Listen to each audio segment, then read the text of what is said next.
నమస్కారం అయ్యా. ఈ సీఎం రేవంత్ రెడ్డి గారు, ఇది మా జుక్కల్ కాన్స్టిట్యున్సీలో ఇది వాడి లింబూర్ అని రోడ్డు పరిస్థితి, బ్రిడ్జ్ పరిస్థితి, వాగు పరిస్థితి.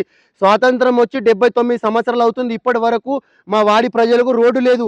ఈ చిన్న చిన్న పిల్లలు స్కూల్ పోవాలంటే ఇందులో నుంచి పోవాలి. ఒకవేళ తెలియకుండా వర్షం పెద్దగా పడి పిల్లలు వాగు దాటుతూ ఉంటే వాగులో కొట్టుకుపోయి వాళ్ళ పరిస్థితి ఎంత గల్లంత అయిపోతే వాళ్ళ పరిస్థితి ఎంత ఘోరంగా ఉంది. ఆడపిల్లలు రావాలంటే ఇట్లనే పోవాలి. ఇప్పుడు కాలేజ్ పిల్లలు పోవాలన్నా, అలాగే రోగస్తులు, పెద్ద మనుషులు, వృద్ధులు రావాలన్నా ఇట్లనే పోవాలి. వాళ్ళు పెద్ద వర్షం పడితే ఊర్ల నుంచి ఎవరు కూడా బయటికి వెళ్తారా కాక? పెద్ద వర్షం పడితే మీ పరిస్థితిలో ఘోరం కదా. ఊరు ఇట్లా అడుగు కూడా బయట పెట్టలేని పరిస్థితి. దాదాపు 6 కిలోమీటర్ల రోడ్డు ఉంటుందా? 6-7 కిలోమీటర్లది. ఇంతే ఘోరం. మరి ఇప్పుడు వీళ్ళ జీవనం ఎలా సాగాలి? మరి సీఎం రేవంత్ రెడ్డి గారు మీరు చెప్పాలి.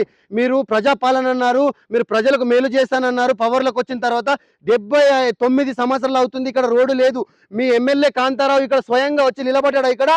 ఇక్కడ రోడ్ వేయిస్తాడా అన్నాడు. మరి ఇప్పటి వరకు మీ ఎమ్మెల్యే ఇక్కడ లేనేలేడు. గల్లంతు ఎట్టు కొట్టుకపోయిండో ఉన్నాడా? వచ్చిండా? ఇప్పటి వరకు రాలే.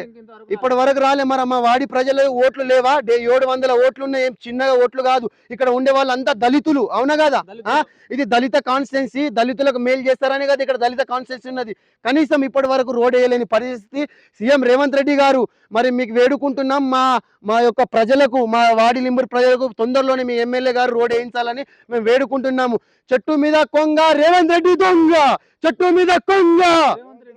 గట్టిగానండి, ఏం భయపడదు. చెట్టు మీద కొంగ.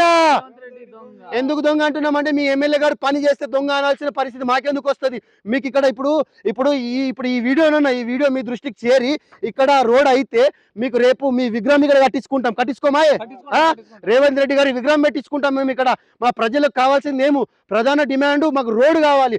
మాకు ఏ రాజకీయ నాయకునితో పని లేదు, ఏ రాజకీయ నాయకునితోనే అవసరం లేదు. మేము ఏ పార్టీ వాళ్ళు కాదు. ఇక్కడ ఉన్న మీరు ఏ పార్టీ వాళ్ళ? నేను ఏ పార్టీ వాడిని కాను, వాళ్ళు ఏ పార్టీ, ఎవరు ఏ పార్టీ వాళ్ళు కాదు. మా గ్రామానికి సమస్య ఉంది. గత 79 సంవత్సరాల నుంచి ఇదే పరిస్థితి గ్రామానికి. కావాలన్నా రేవంత్ రెడ్డి గారు మీకు దండం పెట్టి మీ కాలు మొక్కి మేము అడుగుతున్నాం, మా ప్రజలకు రోడ్ వేయించండి. మా చిన్న పిల్లలు కొట్టుకపోయే పరిస్థితి. ఇందులో వర్షం పడితే కొట్టుకపోతారు లేదా?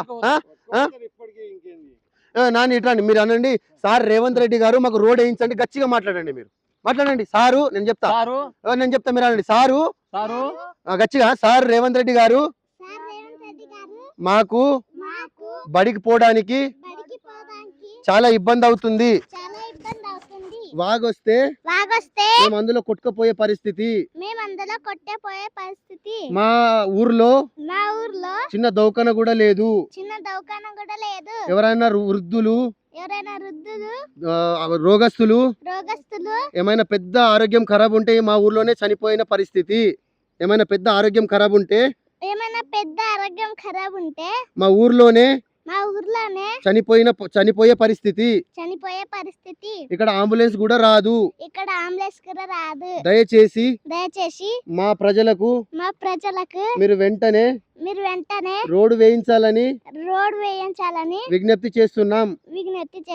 అయ్యా ఎమ్మెల్యే, మీరు కూడా మా గ్రామానికి వచ్చిపోయారు.